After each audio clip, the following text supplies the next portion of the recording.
আব্বা তোমার হাড় আন কি বা আছে? হাট মারাইছস? তোর মতন পুরা থাকতে হাট উপরে উঠবো আর নামবো, এখন কি হয়েছে সেটা ক। সেরকম কিছু হয় নাই, আমি জুয়া খেলায় 1 লাখ টাকা হারছি।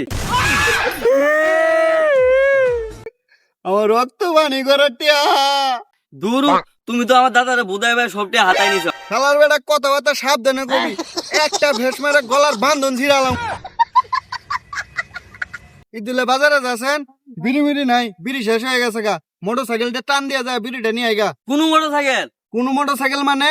কে আঙ্গর মোটর সাইকেল কি হয়েছে? আঙ্গর মোটর সাইকেল বেচে তো জুয়া টাকা সুদ করছি। এবার করতে করতে কোন দিন বেন তুই আমার ওই বেঁচে দেখ। তোমার ছবি দেখাইছি, শালার আমার তো 1,000 টাকা দিবে চা। আমি কইলাম যে আমার বাপ যে তুই কালা হই, আমি এটা বেশি হয়ে দাও, আমি দিয়ে দেই। শালা এত না রাখতে হবে, বেশি দিলাম না। তার মানে তোরে কয়টা টিয়া বাড়াই দিলে তুই আমার বেঁচে দিতি? দেহ আব্বা, আমি এখন আর মিস হতে পারলাম না, 1,000 টাকা দিয়ে আমি রাজি হয়ে গেছি। আব্বা মরে গেলে নাকি? মরে গেলে লাভ আছে, বাড়ির জমিনটা তো পাইলাম।